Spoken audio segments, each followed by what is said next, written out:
Let's go ahead and start the meeting. Kevin will show up when he gets here, I guess. Let's go ahead and start the meeting at 5:50. Can I get someone to make a motion to approve the agenda, please? So moved. Thank you, Barbara and Greg. All those that approve the agenda, please signify by saying aye. Aye. Leo? Awesome. All right, all those opposed? Perfect. Agenda's created. Communications with parents, citizens, and staff. Is there anyone who would like to talk to us at this moment?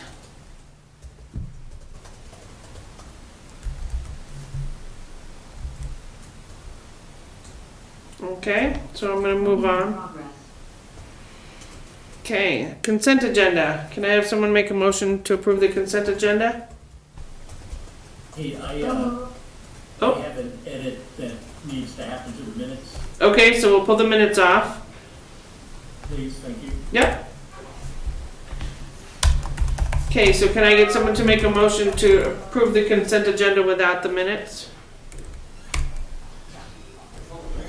Barbara, did you say yes? Yeah. Is there a second? Thank you, Greg. All those that approve the consent agenda without the minutes, please signify by saying aye. Aye. Don't know if I heard Leo. Are you approving the consent agenda? Sure, yeah. Okay, perfect. Great. All right. Can I get someone to make a motion to approve the minutes? Greg, why don't you make that motion with the change that you want to make? Okay, and I'm want to make sure I'm suggesting this edit in the right place. Okay. We did a vote on the about, I think it was like vacation or holiday pay. Yes. Yep. And it says the motion passed unanimously. Oh. Voted against it. Yes, you did. Okay. So you want to make that change to the minutes? Yes, but that is the only change. Okay. All right. Can I get someone to make a second to that change? I second it. Thank you, Kevin. For holiday pay? It was for the, we had the, I know we left it open and then they were supposed to come back. no, and show that's us- the library one, but it was the other one. It was the other policy. Was about holiday pay for our non-union workers. I thought we didn't pass it the first time and then we passed it the second time when we got the numbers. Oh, we did pass it the second time, but he did not. It wasn't unanimous. Oh, it wasn't unanimous. That's essentially what he's saying. Right, it wasn't a unanimous. There was one nay vote. All right. So, any discussion regarding that? Hearing none, all of those that approve the minutes with the change that Greg mentioned, please signify by saying aye. Aye. Okay, all those opposed? Aye. Perfect. All right, moving on. Board professional development, available trainings. We have the VSBA annual meeting on October 23rd. It is via Zoom at 6 o'clock. So if you can make that, they'll be talking about their resolutions and they'll also be talking about other stuff. We also have the VSBA VSA annual conference, which is being held October 29th and 30th up in Burlington. It's Wednesday afternoon and then all day Thursday. And I think that's been closed. I think they closed it yesterday as far as being able to attend. Discussion of specific RNESU board training needs. So this is here just to see if there's anything specific to RNESU that you as board members feel that you need training on. So I'd like to mention that there is also, I think we've shared it with all of our board members, that on November 2nd at the Otter Valley Library, we'll be holding a policy governance training that's open to all of our members, and we probably will invite other board members from around the area to join us if they'd like to. Oh, perfect. Yep, that's true. Do we also want to mention here the meeting at Rutland next Wednesday on the 22nd? I was going to. Okay. I was going to, but please feel free to do so. Okay, so there is a meeting about Act 73 at the Rutland High School. It's from 6 to 8 next Wednesday. So if that is something that you're interested in going to, please attend. I believe they're going to give a 2-minute speaking for everyone if they want to speak to the Act 73 task force. And if you're unable to attend in person, there will likely be a hybrid option so that you can join that way too. I am unsure as to whether or not they will provide time to people in attendance in hybrid. I'm not sure. Unless I could ask the redistricting committee if that's something they allowed in the past. Okay. All right, and then back to if there's any RNESU board training that you would like, just that something that we would do, not necessarily that we would have for all board members, or do specifically at our individual boards.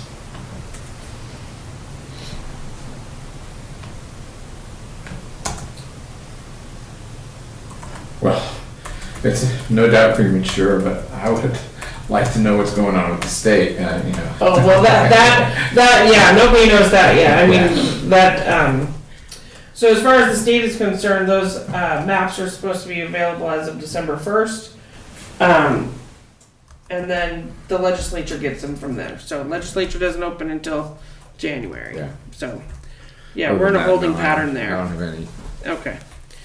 I wondered, as far as we are concerned as board members, since we are the board that deals with special education and things like that, if there's things that we need to know specific to that. I mean, you do a great job of telling us what's going on with special ed and whatnot, but do we have any requirements that we need to know about as far as special ed or curriculum or anything like that? Meaning going into So the I was budget. thinking about that too. There's how we have effectively reconfigured the global ends to describe what RNESU oversees. I think it would be good for us to kind of do a refresher for what those things are, as well as the board's influence on them as part of the global ends. So special education is definitely going to be one of them. Curriculum is one of them. And so that way, I think when it comes time for us to discuss why things cost what they cost and why the personnel attached to them, why there's so many or so few, the board can better understand why that's the case. So I think that's part of it. And I think some of that too is directly tied to the new DQS standards that will be mentioned below or further on in the meeting, because I think each one of those kind of new standards should warrant at least an explanation or two during the next set of meetings. Because I'll let you talk about it, but there's a self-assessment rubric that will be coming up for if the boards themselves can assess themselves and where they are. That way we'll know how much more that we need to not just provide you information on what we're doing as a school district, but also if there's any information for a better understanding of what those standards actually are. Okay. So we'll as we do agendas, we can think about that and how we can provide more information. Okay. Okay, moving on. Oh, question? In prior months, you mentioned your involvement in the participating in the statewide evaluation of special ed. Is there any update that you could tell us on that? Sure. So we had some of it is in my superintendent's report, but effectively what the report has come up to say is that there's some work that we need to do based on the current kind of state of special education. The allocation of resources that may be needed, kind of the expectation set a little bit higher within the districts themselves, but also from the state is also going to be incredibly important. One of the components that is, that you will hear about coming up, is that the Agency of Education is going to be providing opportunities for communities, school districts, and others to be able to react to that report because they're in the process of creating a strategic plan in addition to lots of other things that they're trying to get out before December 1st so that they're prepared for the legislature. So that's effectively where we are in the process, is making sure that we have provided enough information to the community so that they can look through it and then be able to ask questions and hopefully get some feedback so that way when we're setting up for what is supposed to be a 3-year strategic plan, that the agency is not just, hearing from the practitioners, but they're hearing from the communities how their experience has been with special education within the school districts, or also even to the point where are we able to provide services so that the students, once they graduate or transition from high school, are having appropriate opportunities for them in the community. Great. Any other questions for Renee on that? Okay. All right, we are going to move on to our executive limitation monitoring report. This time it was monitoring report 2.4, financial planning and budgeting. I believe we've both seen these at our respective individual boards, and so now we're seeing it at the RNESU level. Can I get someone to make a motion to accept that monitoring report, please? So moved. Seconded. Thank you, Barbara and Kevin. Is there any discussion? Any questions for Renee? Any comments? Okay, hearing none. All of those that approve monitoring report 2.4, financial planning and budgeting, please signify by saying aye. Aye. Aye. All those opposed? Okay. Thank you for that. Moving on to governance process, we have a board monitoring report that we need to do, which is 3.2, accountability of the superintendent. I believe it's a 1-pager. Is there anything that we need to change on that other than the dates? This is the same one we looked at last week, right? Yeah, they're Yeah. for OV. Yep. Yeah. Can you guys see that? No. Is it too small or you just can't see? No, no. We can see it. We can see it. It's fine. Thank you. For those of us who are half blind. Yeah.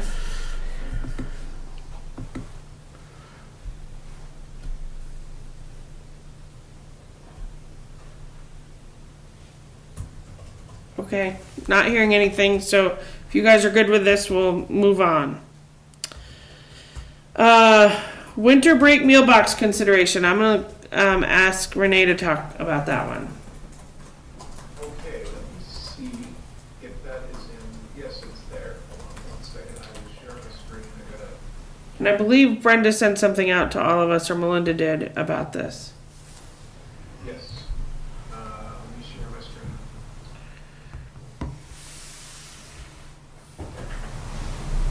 Okay, so the last time that we met,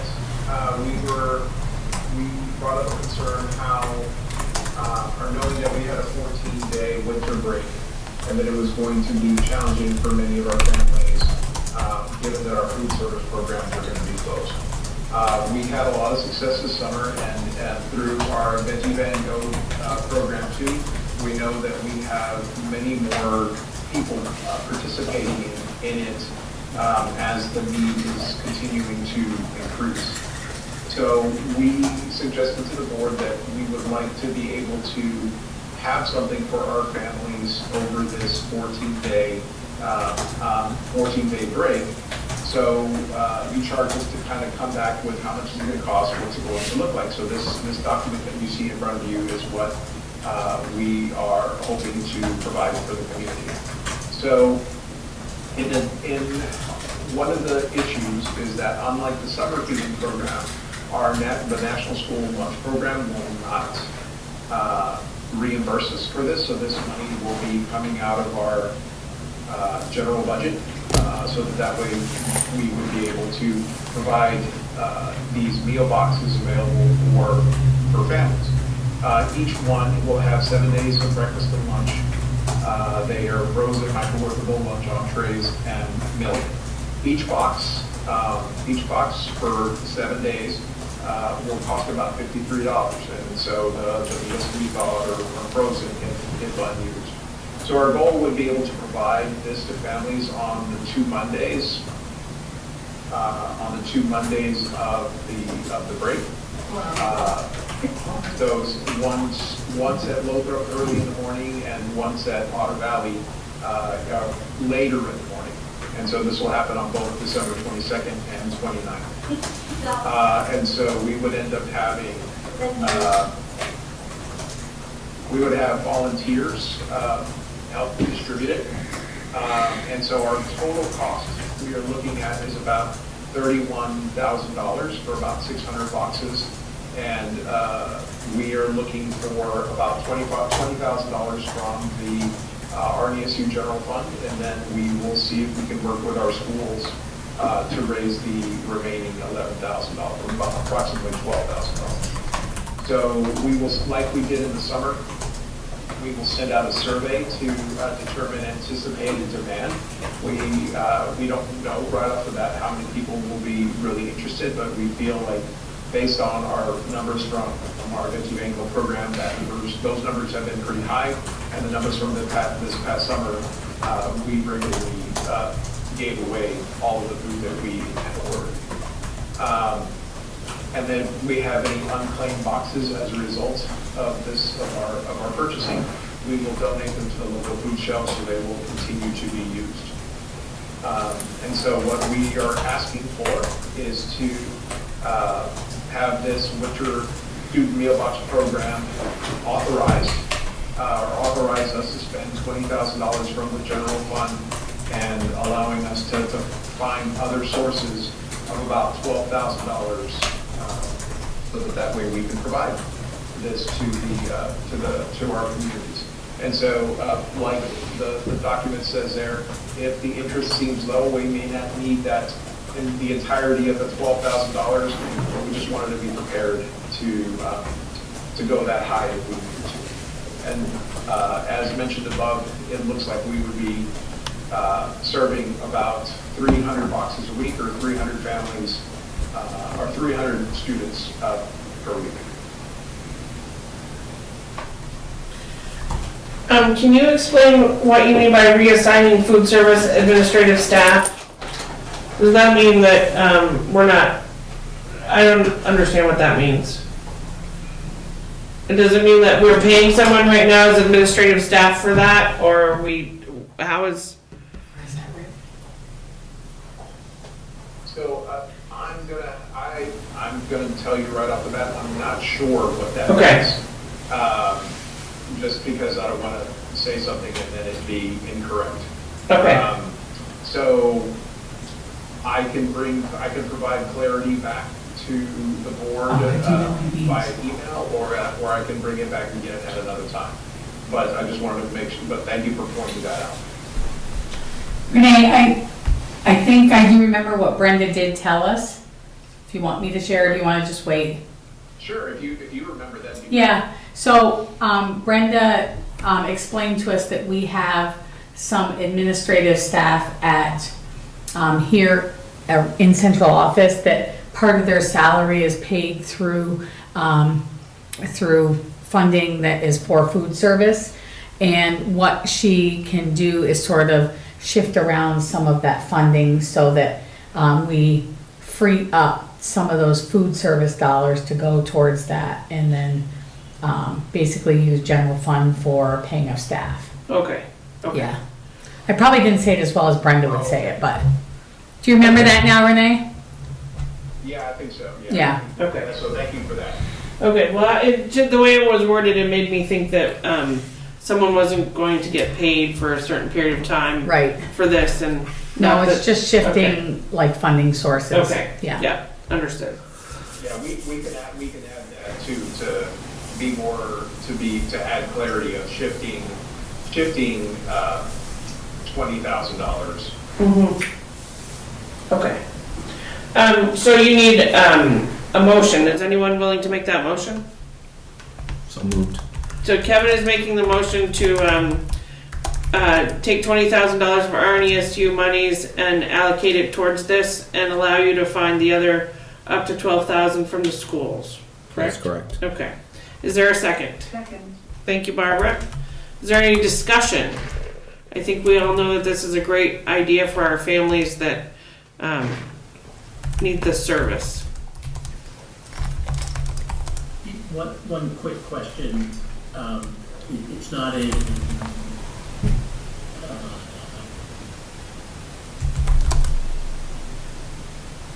Oh, I lost you, Greg.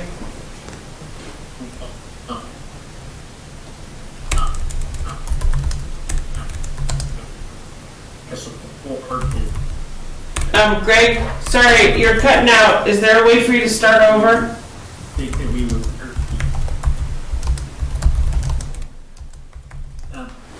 I'm having an unstable connection. I'll withdraw my question. No, go ahead and make your question now, because you were just fine. Yeah, try it again. Okay. With this winter break happening every year, wouldn't budgeting for this cost be something that we could expect to do? So, thank you for that question. This coming school year, I guess that would be 26, 27, we will likely have a very similar 2-week-long break, so we will add it to our budget for this coming year. Then after that point, we will likely return to our probably 10-day long break due to the proximity of New Year's Day and Christmas Eve and Christmas Day being closer to the weekends. So we can figure it might end up being less after that. But certainly for this coming year, we would need to add approximately the same amount to the upcoming year's budget. So thank you for that question. This is just for more days, not the total 14 days. Yeah. Could you ask that question 16 again? days total, but like that's the stretch. Yeah, so this is, I think, Greg, this is the, Monday is just for, oh, go ahead.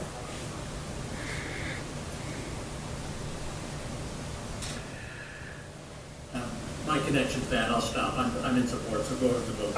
Okay. Well, I can tell you that this is the first time in a very long time where we've had such a long break in between, break and coming back after the new year. So normally our break is anywhere from 8 to 10 days. Now all of a sudden it's 16 total days from the day we close until the day we reopen. So I think that's why this idea came up. So as we go forward, I think, yes, we will probably budget something, whether it's a week worth of food or 2 weeks. It would depend on the length of the break. But yes, I hope that helped. Okay, so all those in favor of this motion, please signify by saying aye. Aye. Aye. All those opposed? Okay, motion passes. Thank you for that. Can't see. All right, let's see. I'm gonna break no one. All right, preview of budget environment, set budget parameters. So I'm gonna go back to Renee. Is there any way we can turn him up? Can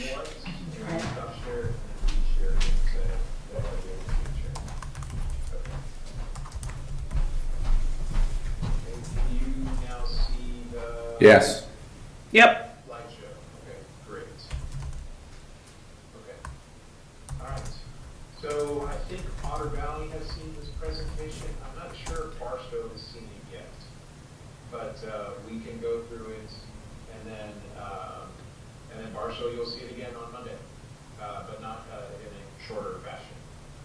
So just a reminder of the way that we're looking at coming up with the budget decision that we actually talked, or you were able to have a copy of the the executive limitation for the financial budget and planning document from earlier on. These are the things that we have to take into consideration when we are presenting a budget for the board to adopt.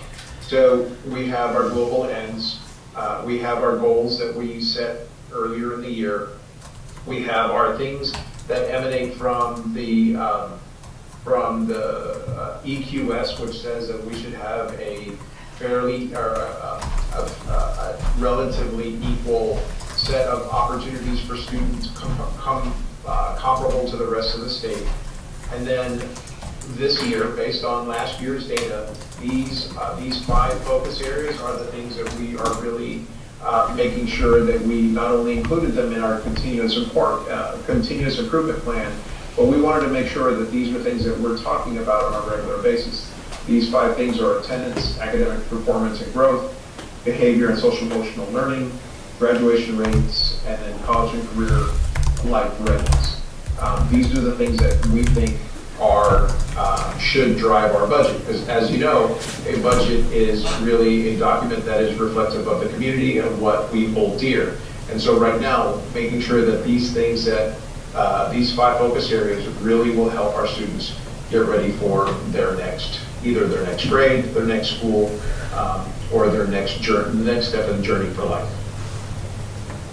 So the budget process and timeline, this is Brenda loves to talk about the graphic above because it really does tell you everything that you need to know. In October, we start talking about what is going on whether it's in the school district, at the state level, or even nationally, and we start talking about what do we want our budget to look like. By late November, the RNESU board, so we, this particular board, will look at a budget for the locus of control that RNESU has, because then we will be able to set the assessments for Otter Valley and for Barstow. In early December, once RNESU has its budget, they'll know the amount of assessments that would be divvied up between Barstow and Otter Valley. Mid-December, RNESU will say this is what we are setting for the expectation as part of the Supervisory Union Board. We will also have a special budget board meeting for input for the community. January, BUU and OLU will review budget updates based on our long-term weighted average daily allotment membership data. And then by January 16th, or the middle of January, we should have adopted a budget. At which point, we will then go out into the community and go to our schools and make sure that people are aware of what the budget consists of. One of the things that is really challenging as a superintendent and is also challenging for Brenda and for our board is the fact that we get this budget information piecemeal. So while we would love to go into October, go into November and say, here's everything we know about the budget, let's start working on it, well, we only get certain information. So the first piece of information, as mentioned earlier, is what do you, as a board, think that we can handle as what are things that you want to accomplish, and what are things that we can potentially sell to our community in order for us to pass a budget on our first time around. And so those would be the board parameters. November 1st, we get information about health insurance. December 1st, the tax commissioner will announce a proposed property yield and other rates. By December 15th, we'll get information about our special education census grant and other grants. Sometime between December 5th and December 20th, we'll get our official long-term weighted average daily membership numbers. And so at that point, we'll be able to know how much our budget is per student. And then by late December, we get many more pieces of information regarding property valuation and review. If we have vocational enrollments, so that way we're able to find out from Stafford and Hannaford how much we will have to pay them for tuition. And then in late December, at that point, we have a pretty good idea of how much tax rates are going to be. And then finally, the CLA is released in late December. So these are a lot of pieces that even if we bring the information and say, this is what we'd like to be able to do, this is what we'd like to be able to spend, all of these things that you see listed on this page ends up affecting how much we will pay in taxes and how much we will be able to say is our cost per student. This is just some information because we know that inflation will affect how we're able to budget. And since August 2022, the Consumer Price Index has come down for the most part. So we're in a much better place than we were as recently as 4 years ago. So if Brenda included the next couple of slides, just to give people an example of if absolutely nothing changes. So we have the same number of students with the same amount of weights, and based on what we kind of know, that if the voter-approved budget last year was 6.2 million, if we did nothing right now, and we kept the services equal, it would go up to 6.6 million, or about a 6% increase. So the other things that, and I love the little asterisk at the bottom, is our long-term weighted average daily membership is unpredictable because last year, due to the changes in Medicaid and SNAP and things like that, there was a challenge in getting the information correct about some of our students. And as you can see, some of our long-term weighted average daily membership decreased by nearly 5%. So that's Barstow. So for Otter Valley, if everything remained the same, we would go from about 28 million to about 29.3 million, which is about a 5% increase. We're, again, not sure, how many students our long-term weighted average daily membership would be. Last year, it decreased by nearly 7%. And when that decreases, the taxes will end up going higher. Can I ask a question about that? If Sure. that decrease was primarily based on recalculations last year, is that something that was a one-time change, or is this something that we can expect to happen again? So it will depend upon the number of students that we have enrolled, because it's called long-term weighted average daily, because what it will do is it will take any changes that happened this year and it'll average it out over 2 years. So so I think your question is accurate in that, yes, we had a decrease because the calculation, the way that students were weighted was different. But depending upon our enrollment numbers, that will affect it significantly. We already know that our population is down as well. Right. Okay. So the next few slides are our projected enrollment for this year, as well as our actual enrollment, and then based on our actual enrollment plus the information that we have from the demographer's report, our projected enrollment for next year, and then the final column is what the current classroom ratio is. So the projected enrollment for Barstow was 150. The actual enrollment is 15 higher at 165, and the projected enrollment is 164 for next year. So that will, again, it will kind of depend upon just, the general movement. But right now, with the increase in students in Barstow, that potentially could help that could end up helping the tax rate because there are more students. And then if you look at the far side, each of those classroom ratios is well within not only the new average minimums, but also the EQS standards. Renee, quick question. Yes. The growth in the student enrollment, it really only, let's call it, improves or lowers the cost per student. It doesn't change the budget overall, does it? No, because as long as, it shouldn't change the budget. I guess when you say that it doesn't change the budget, what does that mean? So the level of services, is that what you mean? No, meaning you're, if we budgeted, for 150, Right. let's pretend, and you have 165, the budget's still the budget. The cost per student might be different. Right. So, yeah, so I would say that that's an accurate statement. So,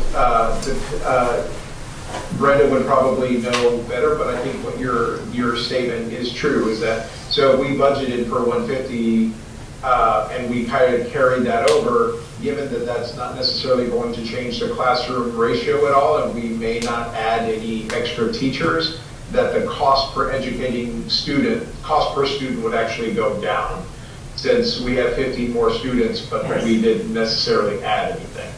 Right. Okay. Okay. The next school is Lothrop, and so between its projected and its actual, it's down by about 6 students. And right now, the projected enrollment due to the 6th grade moving on to Otter Valley, the drop could be a difference of almost 20 students going into next year. And that 14 is based on information that we have from pre-K4 students moving into that particular grade level. And here in Lothrop, again, we are within the average daily minimum, average minimums, and the EQS standards. NESU, they are slightly higher than the projected enrollment. We are anticipating a small decline in FY27, and their ratios will prove to be about the same if we continue the projected enrollment. OCA, so the projected enrollment was 64. The actual enrollment on October 1st was 77. They have a large 6th grade class that will be moving on to 7th grade. And because that class is moving on, you can see that we are projecting 67 total for K through 6 there with 2 multi-level classrooms currently, and we'll likely have 2 multi-level classrooms next year. Otter Valley, their projected enrollment for FY26 is 517. Their actual enrollment is 483. There is a dip that occurs in the high school that both the high school and Brenda and I are starting to look back multiple years, and we're starting to see a trend. As you can see, there's kind of a dip in actually a significant dip both at the 10th grade level from the projected enrollment to the actual enrollment, and then also at the 12th grade level there's a dip from the projected to the actual. So that occurs for multiple years, and we're working with Michael to better understand that cause. So right now the projected enrollment is from 517 is down to 483. And based on numbers with the support of of large 6th grade classes coming into 7th grade next year, potentially back up to 512, but we may have those significant dips again, so we're trying to make sure that we can better project what those will look like, because we don't necessarily have the answer for that right now, but we're looking into it. Excuse me, this is probably the second time I've asked this question, so I apologize for that. Do Stafford and I forget what it's called, dual enrollment program at Castleton, do those students count as Otter Valley students once they've made those transfers, or they disappear? Stafford does, the ones that go to Castleton do not. Okay, thanks. They do count towards our graduation. Right, they count towards your graduation rate, but not enrollment. Correct. Well, that might account for a good portion of the seniors, but it doesn't explain the sophomores. It doesn't actually, there's only 3 this year. It was only So 6 those or 7. students would be in these totals, but in our long-term weighted average daily, the students who are, and so the Stafford kids would be in our long-term weighted average daily membership, but our early college students are not. Right. Barbara, you have your hand raised. Yeah, so I'm looking at that projected enrollment for 10th grade, and that number, 103, seems really high, like possibly just flat out wrong. My kids were in that grade, and there were not 100 kids in that class, there were more like 70 or 80. I'm wondering if that's just a wrong number. So that, Yeah, that Oh, just sorry. seems, that one stuck out to me from the last time I saw this, and I thought, I don't know about that. so I'll have to go back and look, but that 103 likely came from last year's FY26 actual enrollment on October 1st. And so that's where Brenda gets her projected enrollment numbers. So that 103 is likely from our October 1st enrollment last year. And so, and what she will do is and you'll see, typically it'll go, the actual enrollment will just kind of slide down. So if you look at the middle column and the final column, you see how the 77 slides down to 11, the 74 slides down to 12, and the 94 slides down to 10. So that's how that 103 probably came into existence, is that it was last year's actual enrollment for FY25 in grade 9. Okay, it just seems so much different from those surrounding grades, and also from what my kids anecdotally tell me was the rough number of kids that they were in school with. And like, even taking into account what you just said, I'm just wondering about that number and if it's accurate. Okay.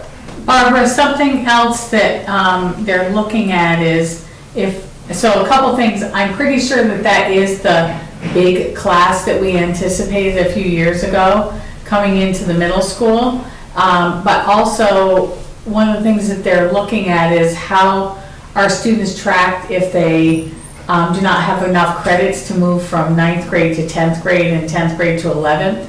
And that can account for some of that fluctuation as to how they're listed in Power School. That's some of the things they're looking into. Well, that might be with the larger number in 9th grade then. Yeah. Right. Okay.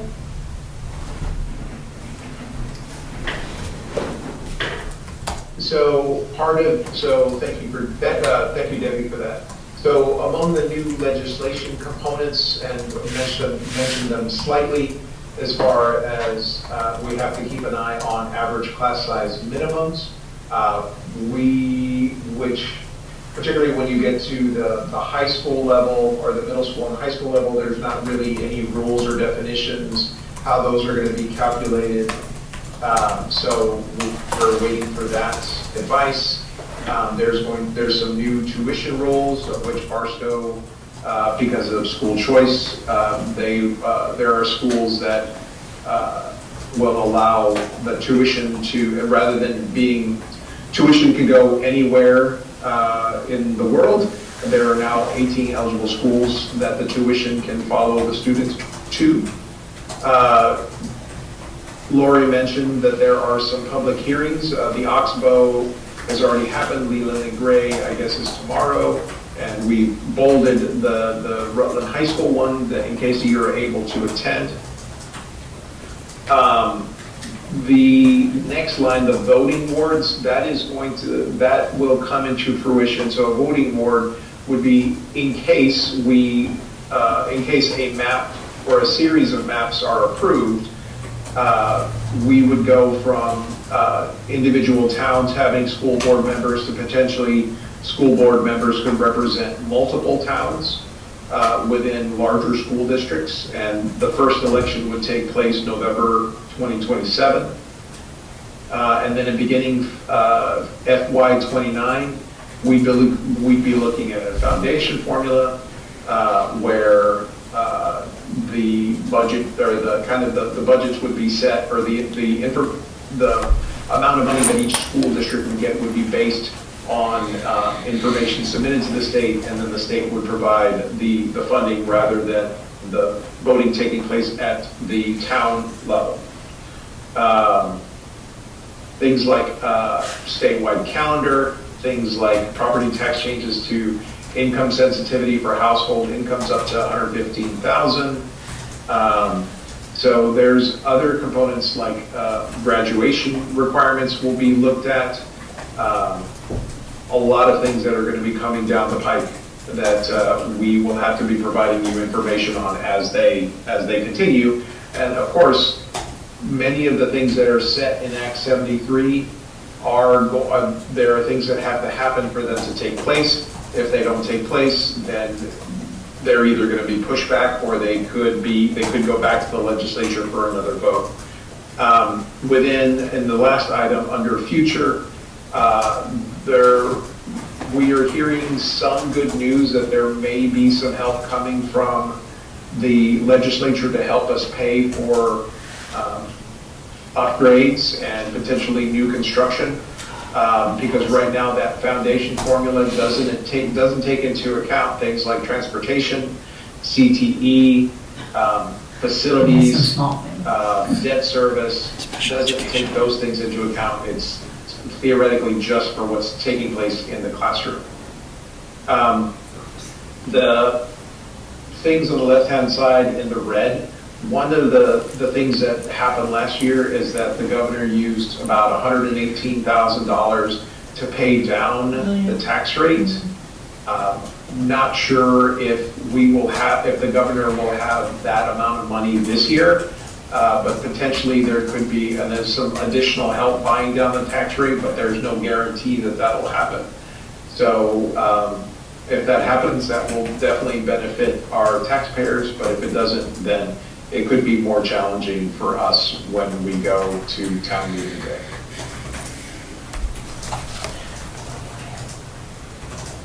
And then I think,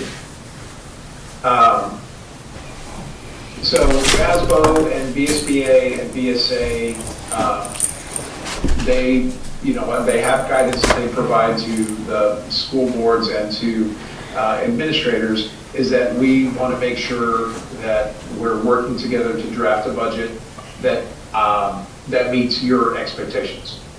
And then along the way, we make sure that as we're developing this, we're telling you about any kind of staffing or any kind of other changes that have to happen in order to meet our global ends.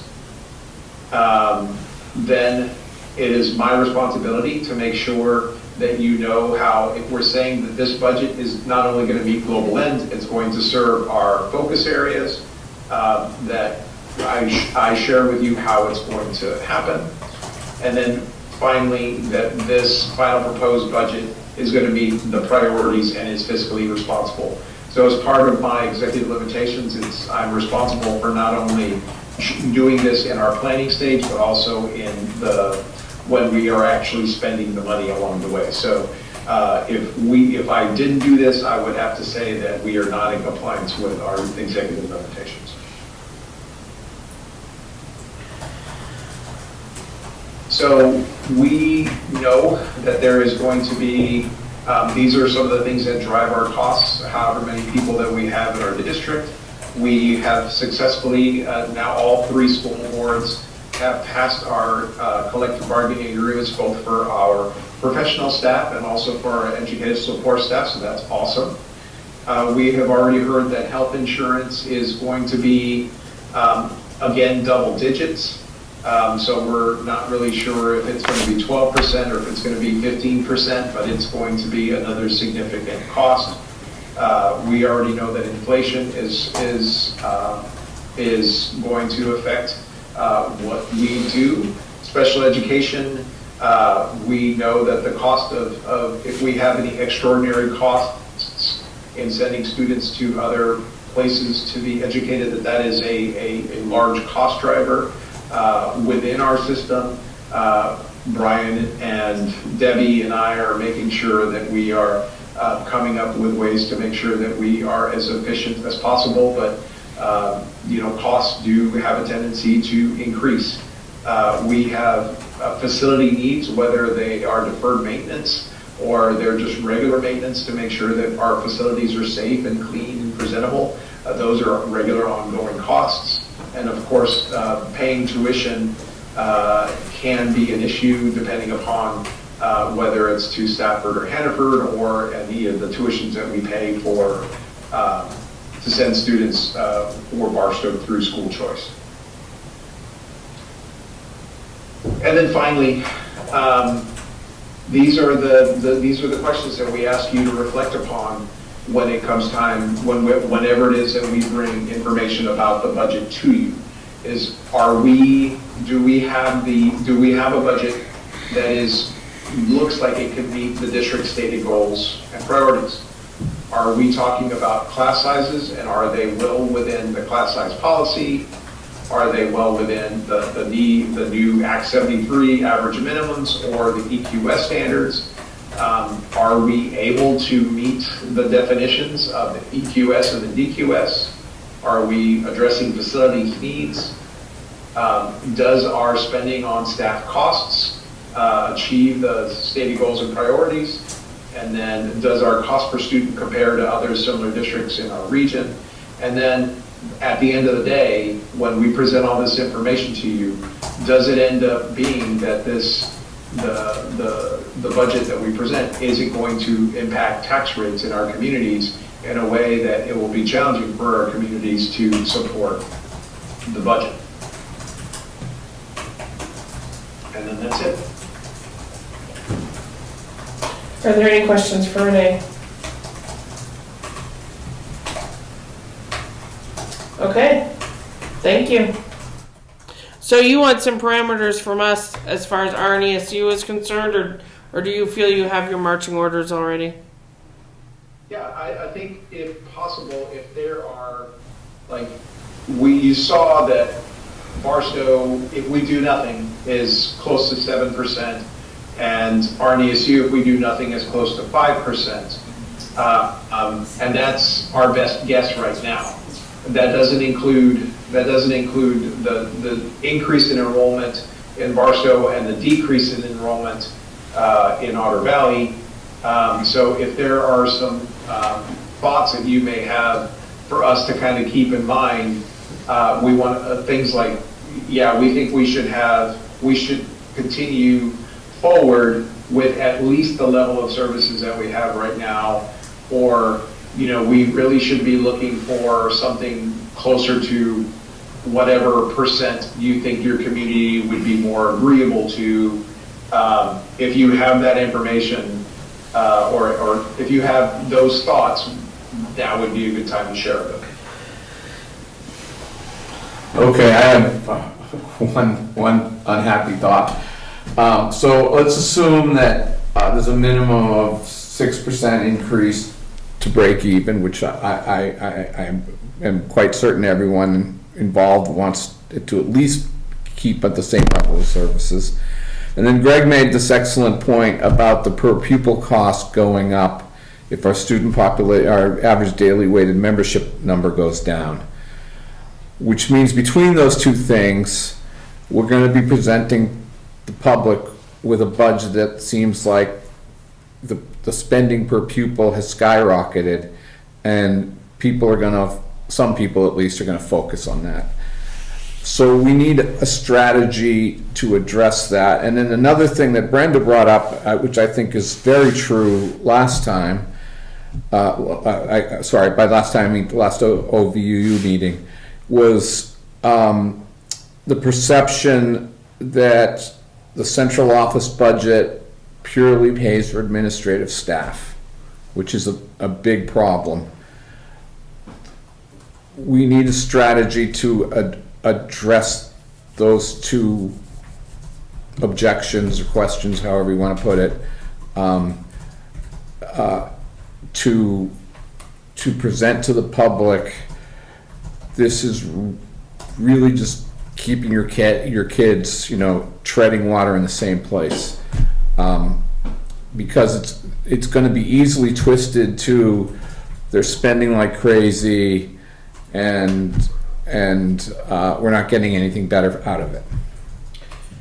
Well, one of the problems we have is that when we do see a decrease in students, it tends to mean a decrease in teaching staff. And people get upset when they see that decrease in teaching staff, but yet no decrease or correlating decrease in central office staff. And I don't mean that we don't need those people, but, at some point, is there, I don't know how many people we have in every pot, like how many people do we have working on curriculum, and how many people, and we did add a data manager last year, which sounds like it's working out really, really well as far as helping our students continue to learn. But we also need to be cognizant is that if we do talk about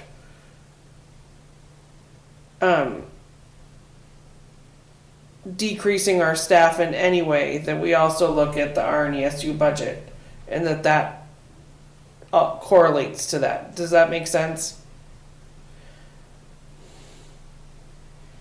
And maybe it does. Maybe it doesn't. But if we were to cut 3 teachers overall at BUU and OVUU, and we don't cut anything at central office, we could, that's one of the complaints I can continue to hear, and so I just want us to be cognizant about that.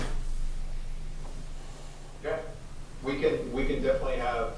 And I'm not saying that we're keeping people that aren't doing it. Do you know what I'm trying to say? I'm just so anyway. I may not be saying it very well. No, I totally understand. If there was a way for us to prorate the responsibilities or things like that at central office, we could definitely do that. But I think that's going to definitely warrant discussion. Right. Well, absolutely. Yeah. Absolutely. Yeah. Okay. But I would say that's definitely a parameter that we would have to answer to. Okay. One comment that I'll throw in as well, I'll speak mainly for the Barstow budget, and then let's say generally for what I've seen on the supervisory union one, is the quality of what is displayed and explained for people to understand has some area for improvement. In some in the words that are used, and some in the way things are highlighted, so people can understand, hey, if the cost goes up 6%, but it's driven because insurance went up by the same amount of money, that they could wrap their arms around that and understand it. But there's I think the number of percents that are used and the number of dollar value totals that are used is complicated for an informed person. And so I would work on that, because if the budget passed by one vote in one district, and then that, I've said that Mendon has had a 15% late pay in taxes this year, first time ever that high. You don't want to leave this to the last day vote. I'm not sure where people understand things or not. Understood.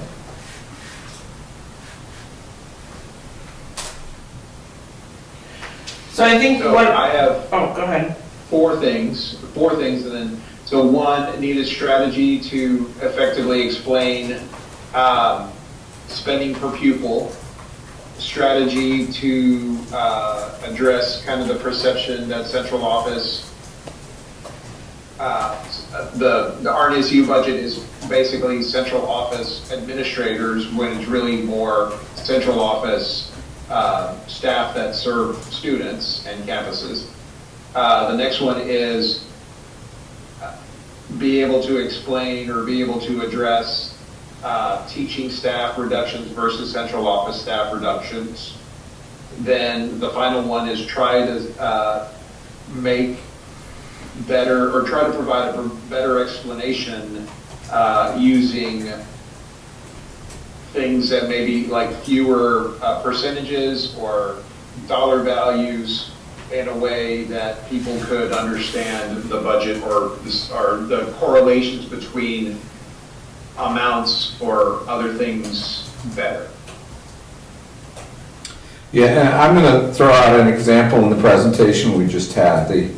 The graph about the rate of inflation, where it goes up to 8% in 2021, I think, or 2, and then it comes down. That's an accurate depiction of the rates, but the perception of the person in the grocery store isn't that anything's dropping. That 3.86 and the 2.53 and the 2.92 are added on top of that 8. So the price that you're paying is not coming down, it's going up at a slightly less steep angle. And Exactly. that's the type of thing that people can understand as us trying to pull the wool over their eyes and trick them. We can't afford to leave that impression at all.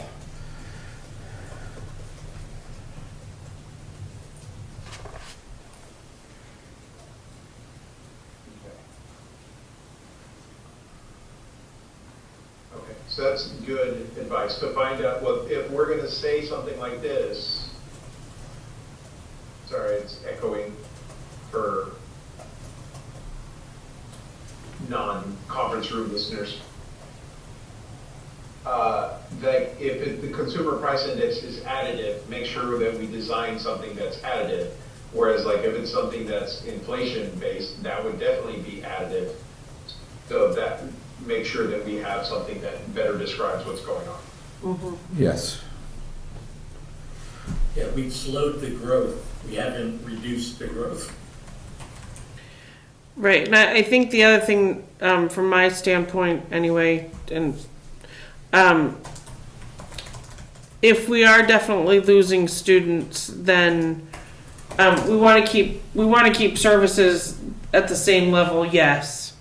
Or at least I do. I don't want to cut any kind of programs that we're using now. But however, because we have less students, it may not. How did I want to put that?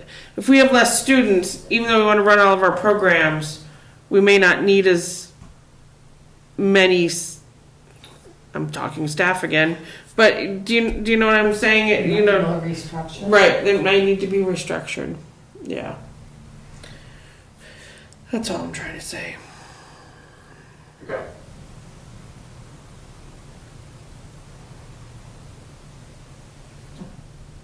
All right. Any other comments for Renee around budget? We'll see what they come up with next month. All right. Act 73 continued discussion. That's really just is going to be on there until Act 73 does something. But at this point, the newest thing to know about is that meeting at Rutland High School next week on Wednesday from 6 to 8. So if you can make it, please do so. Even if it's via Zoom. Do you have anything to add to that? I don't think so. Yeah, I would also say that next Thursday, Lori, Debbie Singheiser, and I will be in attendance at another meeting with all the superintendents and board chairs from Rutland County and have our own Act 73 discussion about the future of Rutland County. That's right. I forgot about that. Yes. Yep. Okay. And we'll report out to you guys about what we find out or what's discussed. District quality standards, we need to do a self-assessment rubric by next meeting. So is my understanding, Renee, that Melinda was going to send something out, or is it here and we can fill it out together? So, yeah, the VSBA shared or they will be sharing a Google form that people can do on their own, and it'll go to you, Lori. Okay. For you to kind of bring it back. Okay. Since and then we can discuss it in the open meetings if you'd like, and then share the information that we derived from that survey. All right, yeah, so the surveys will be going out soon. So the information I had is they would go out October 15th, and we had until November 21st to do them. Okay, all right. But I don't know, I mean, that's what I had through my channels. Well, and we'll need to finish them before on our meeting before that November 21st date. So I think we have a meeting, our next RNESU board meeting is November 19th, so we can complete it at that meeting. Right.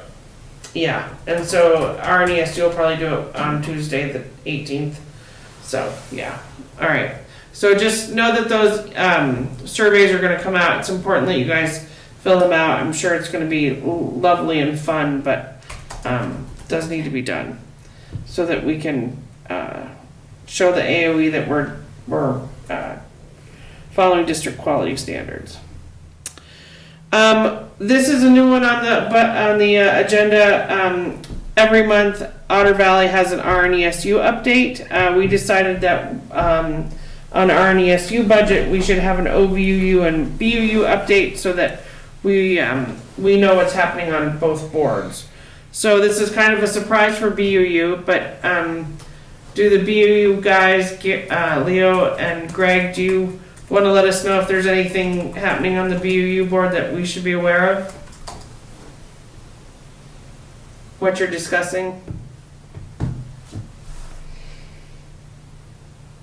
I'm going to jump in. Leo, go ahead, because I missed the September meeting. I was just gonna say, not really anything new.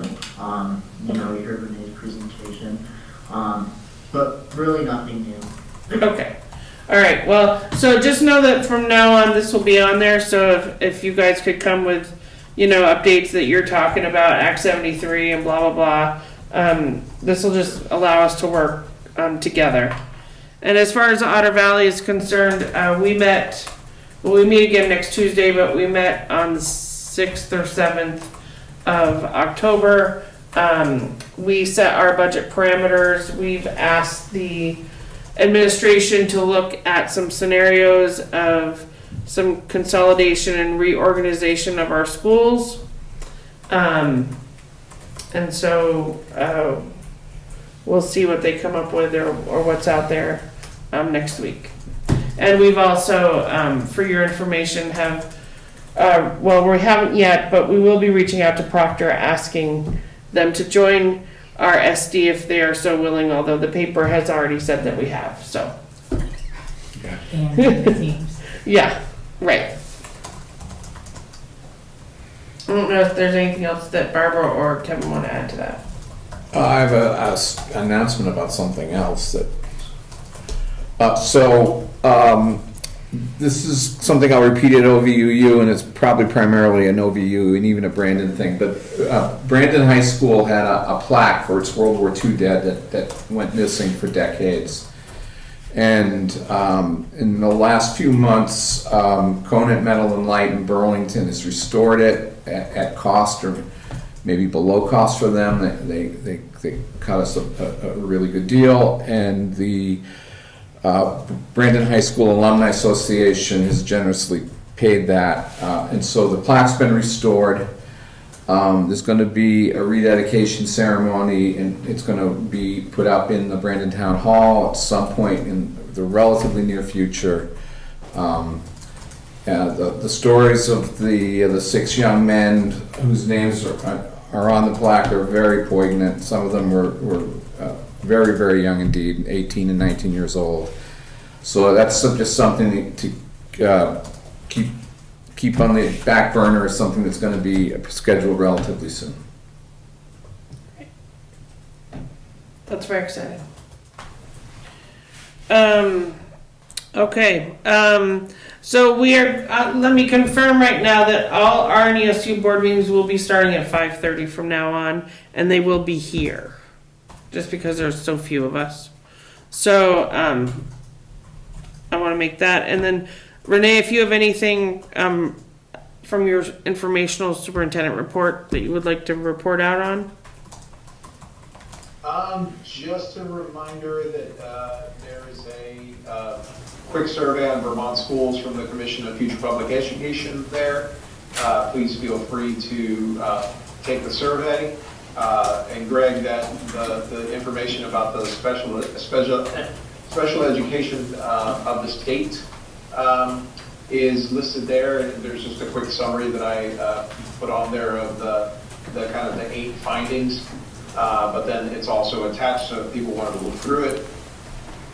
And I think that's really about, one other thing is that, so our Brenda and the finance office were highlighted by the AOE because they have a fantastic system in making sure that when we process invoices for our food service contract, that they're among the best, if not the best. So I wanted to make sure that we congratulated them publicly for being recognized by the AOE for being a model of making sure that we are very responsible in our billing of our food service contracts. Great. That's very exciting. So that's great that we're still cutting edge here at the RNESU. Awesome. All right. Anything else that we need to discuss? Okay, hearing none, I would entertain a motion to adjourn until November 19th. Is there a second? Second. Okay, goodbye, everyone.